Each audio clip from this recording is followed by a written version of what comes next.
All right, so we're into October, and that means there's about 65,000 barrels a day of oil up for grabs in the Bakken. So, of course, we're talking about the double H conversion and shifting of those barrels to other pipelines. So, that's what we'll go through today. The usual pleasantries, reach out to us. We're happy to ask questions. We're happy to let you test drive our tool here that I'll be showing. Read Plainview Weekly, that's our weekly newsletter. Reach out again, like I said, if you have any questions. But without further ado, let's jump in and we'll talk about double H's conversion and what that might mean for the oil sector. So what you see here is the Hiland system as a whole. So Kinder Morgan owns this system, and this is composed of gathering systems up in the Bakken, which you see here, and then double H pipeline, which you see going from the Montana North Dakota border all the way down to Guernsey. So as this pipeline and system sits as of a month ago, when it was in full crude service, it's moving, let's take a look here, the flow point, let's call it 65,000 barrels a day, moving 65,000 barrels a day of Bakken crude as of 2Q at least down to the Guernsey area. But it does more than just that. So you may look at this system and see it and say, hey, looks obvious that this system's just funneling barrels from the Bakken to its pipeline down to Guernsey. It definitely does do that for about 65,000 barrels a day. But the system actually gathers right around 165,000 barrels a day and moves the majority of that oil not to Guernsey but to other third-party pipelines. So Enbridge's egress pipelines get fed by this system. DAPL gets fed by this system. Bridger gets fed by this system. So the majority of the barrels that are gathered on this system are actually going into third-party pipelines and not going down double H pipeline. So that's an interesting piece that you don't really know, and I don't think a lot of people appreciate until you really dive into the data and see that. So that's a good overview of what the system looks like today. Let's talk about the conversion. So the conversion is going to be a conversion of double H from here all the way down to Guernsey. So if you have a chance, RBN did a nice article today talking about how those barrels are actually going to get from Guernsey to market. If people remember, I've touched on that, some ideas behind that. They have a really good article that kind of shows what Kinder's going to do with those NGL barrels, at least getting them out of Guernsey. So check that out if you have a chance. From our standpoint, we'll stick to the crude here. But again, this pipeline is being converted, so you no longer have this oil outlet going south on double H pipeline to get those barrels down to Guernsey. So where do those barrels go? If we dive a little bit deeper, I think it's probably worth looking at. We don't know exactly how much is being converted on this system, but it looks like to me, reading the regulatory filings to the state of North Dakota, that the majority of the gathering system will stay as is and intact. So that's what it looks like to me. What interesting is they are building a new NGL line that goes from here up to here. So I think this is where their Watford City natural gas plant is. So they're wanting to get the Y grade off of that, which makes sense.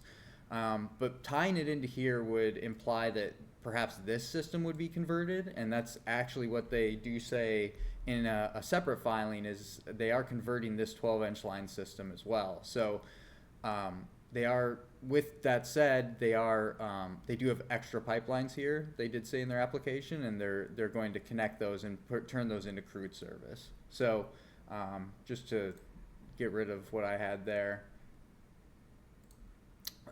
As I said, I think the majority of the connectivity on the oil side is going to stay intact, at least over in North Dakota.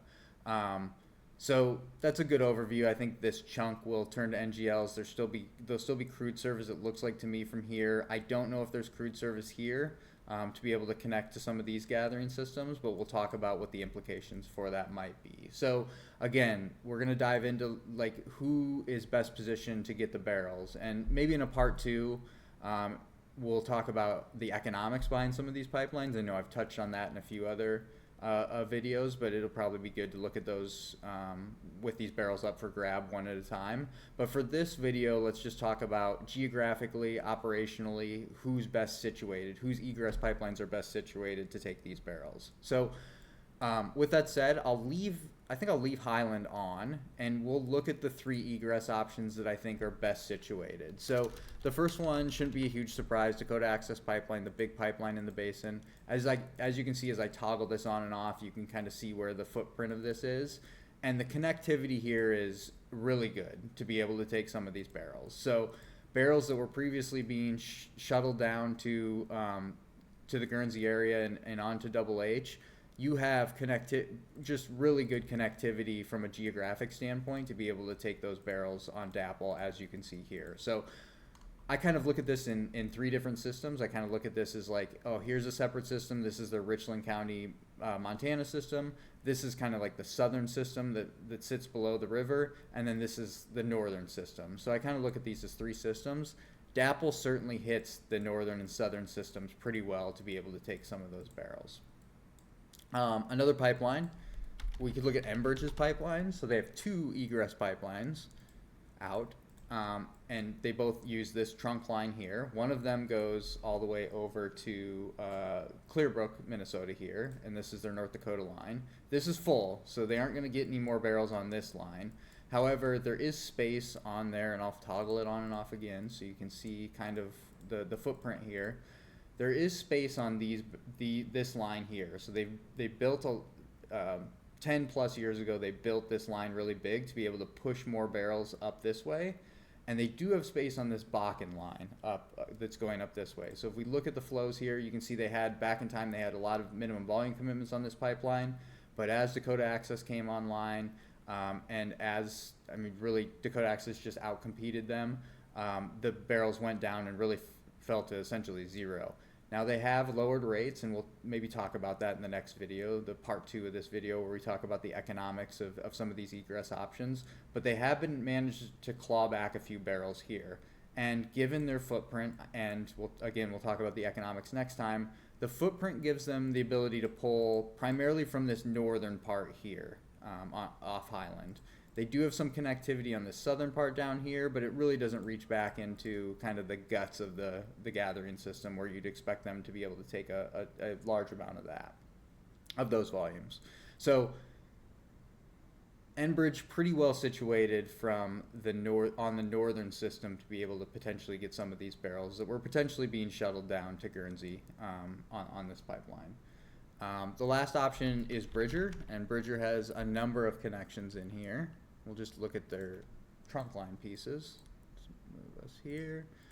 So as you can see, they have a connection to this Montana system over here.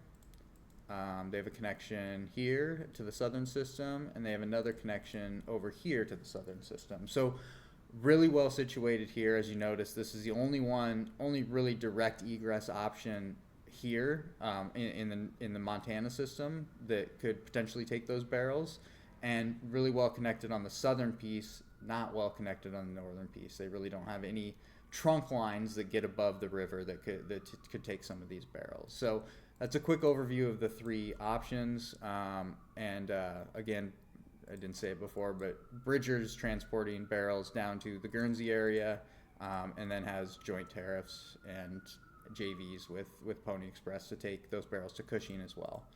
So those are a good overview of the systems. Let's talk subsystem by subsystem. Again, I've gone over most of it, but the barrels being gathered here, there's a net receipt on, if you look at like the FERC data, there's a net receipt on Hiland of about 3,000 to 4,000 barrels a day here.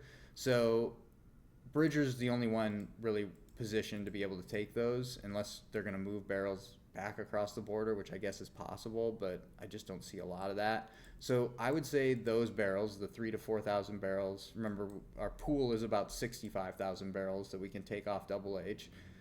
Let's call it 5. Let's round up and say 5,000 barrels from here can be taken and are likely to be taken by Bridger, just given their geographics and where they sit close to that gathering system.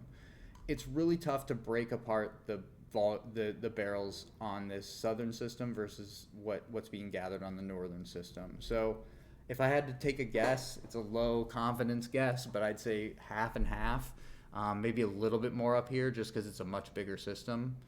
So perhaps we capture a little bit more here, but this is a pretty core area of the Bakken too. So maybe half and half's a good thing to think about.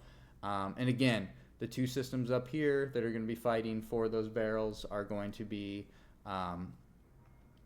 Enbridge and DAPL, and then the systems down here are going to be DAPL and Bridger that are fighting for these barrels. And another thing to talk about, it's not clear how many barrels can actually move down this way. They do have one connected pipe that moves them across the river, but it is possible that some of these barrels, the majority of these barrels, are being left up here and already get on DAPL, so there'd be really no displacement. So kind of the way I think about it from a geographic standpoint is Bridger's probably going to get 5,000 here. We'll say there's, let's call it 30,000 up for grabs on the southern system, maybe a little bit more just because of how close it is to getting down to Double H. 35,000 here, 25,000 up for grabs here. So 25,000 up for grabs between DAPL and Enbridge up here, 30,000 to 35,000 up for grabs between Bridger and DAPL here. So we'll see how that splits out. There's really no way to know for sure. We'll get into this in the next video, but the economics are actually pretty close between all these options. So you can't just say, this isn't 5 or 6 years ago when DAPL was by far the most economic option out of the basin. That's just not the case anymore, based on my analysis. So I think it'd be a decent swag or a decent estimate to just say, hey, of those 30,000 or 25,000 up here, Enbridge maybe gets half for their Bakken system, maybe a little less than half. DAPL gets the other half. And then down here, 50-50 split between DAPL and Bridger on these volumes here. I think that's a pretty good estimate. So hopefully that was informative. Again, please reach out to us. We love answering questions. We'd love to have more people test drive this tool. We'll have more next week. I'll try to make these videos every week on Wednesday, and then we have Plainview Weekly, just a weekly roundup of the data that we've updated, stories that maybe weren't big enough to do a full video on. We have some of those in there too, so that would be Sunday we release those. So Sunday and Wednesday, that's the goal, to get the content out, and hopefully we'll stick to that. So hope everybody has a good week. Again, reach out if you have any questions. Email will be in the body of the article.